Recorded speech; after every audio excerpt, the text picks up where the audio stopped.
Happy Tuesday. I am so glad that you're here. So we've been talking about the Holy Spirit for the month of January. And again, here's the book, The Gifts of the Holy Spirit, 10 Lessons on the Holy Spirit by Drs. Nathaniel and Alicia Russell. I highly recommend it. I loved reading it myself, and it's one that I think will really bless you. So we've been talking about who the Holy Spirit is, the different things that the Holy Spirit does. And so today I just kind of want to talk a little bit about what is it like to just live with the Holy Spirit and to have him be a part of your life, to have him be a part of your everyday life, real life. So what is it like to have the Holy Spirit part of your everyday life? Well, first off, as you grow and mature in your faith, you realize, so I have two different encouragements that I want to give to people today. So the first one has to do with God the Father. So when you're reading about God the Father in the Bible, you read about his unconditional love. You read about the fact that he is a loving father and he wants to bless his children and he wants to give good gifts. But again, like we talked about a couple weeks ago, he cannot tolerate sin.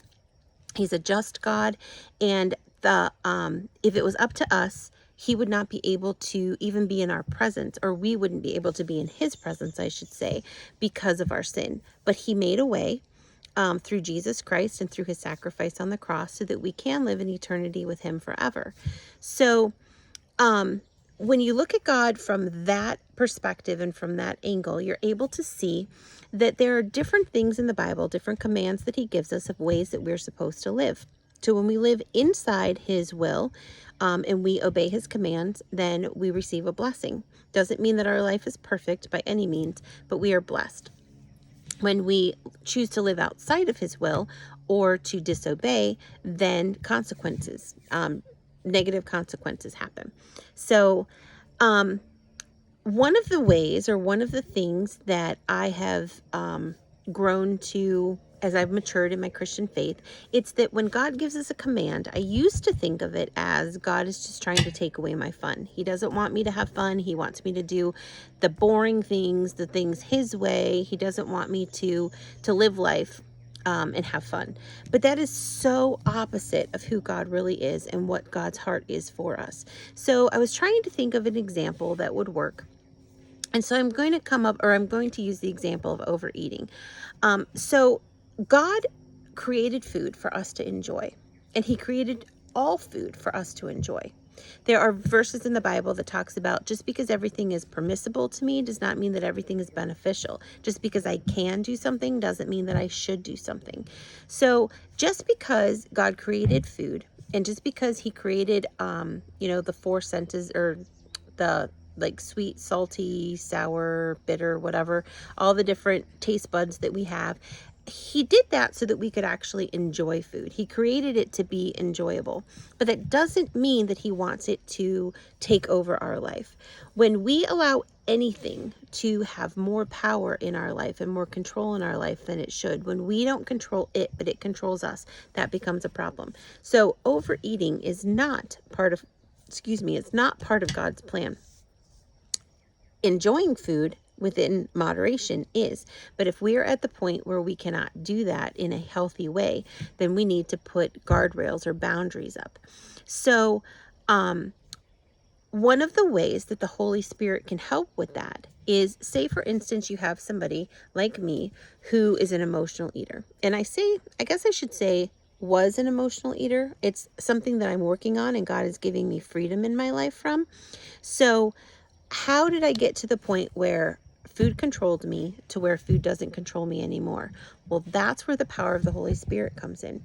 So the Holy Spirit is within us, that we can ask for help and say, Holy Spirit, when I first started the journey of overeating and trying to find freedom in my eating, in eating in general, I didn't even want to.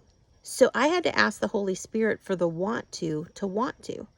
And the Holy Spirit gives that. We don't have to overpower or overcome obstacles, boundaries, strongholds, temptations, any of those things in our own strength. That's one of the amazing, wonderful things about the Holy Spirit, is that we can call on him and ask for his help, and it's His strength that will empower us to overcome and to find that freedom.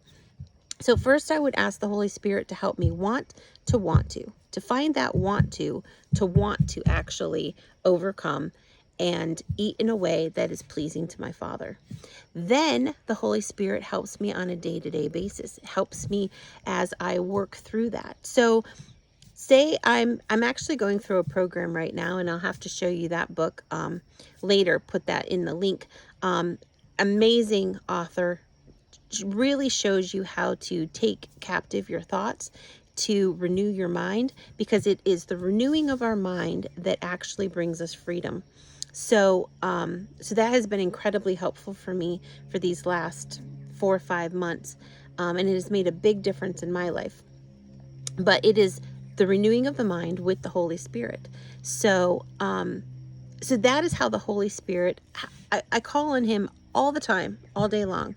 So I ask him for patience if I'm starting to get frustrated, whether it's with work, whether it's with my own agenda, whether it's with my schedule, or whatever's making me feel overwhelmed. I ask him for wisdom.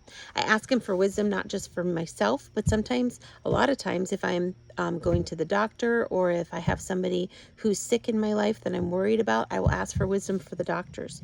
I will ask for peace all the time. Lord, just flood me with your peace. Holy Spirit, give me your peace, your unwavering peace, so that no matter what we're facing today, that I know that I have your peace and that you are right here with me. You make the decisions for me. Give me your strength. Give me your guidance. Give me your hope. Give me your comfort. The Holy Spirit offers us all these things. And so I just have a running commentary with him. Like I said, and I don't think I can say this too often, Holy Spirit, soften the hearts of those that I love so that they will hear your voice and that they will want to come they want to surrender their lives to Jesus Christ so that they too can live in heaven with you forever. Holy Spirit, soften the hearts of my friends so that we can have a restored relationship. Soften my heart. I ask God the Father all the time, Father, let me see people through your eyes, the way that you see them, the way that you created them, so that I'm looking at them through the right lens instead of through anger or bitterness or frustration or whatever it is. So the Holy Spirit is with us all the time, and he is the one that gives us the strength to overcome the obstacles and the trials that we face on a daily basis. So that is what I wanted to talk to you about today. And the Holy Spirit brings conviction, not condemnation. And that's what we're going to talk about next week as we wrap up talking about the Holy Spirit. Like I said, I could talk about him forever. Once I really understood who he was and the role that he plays in my life, I have just fallen deeply in love with him. And I just wanted to share that with you. So here's the book again that I wanted to talk about, The Gift of the Holy Spirit by Drs. Nathaniel and Alicia Russell, available on Amazon. If you liked this video, please hit the like button. If you would subscribe and share, I would really appreciate it. Also, head over to my website, sherryswalwell.com.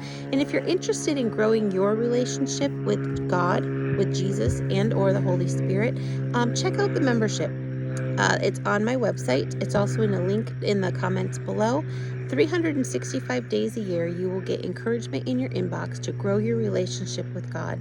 And I just keep adding new things to the membership to make it so that it's a real community. So check it out. Come on over. Have a great rest of your Tuesday, and I will talk to you next week. We'll be talking about conviction versus condemnation.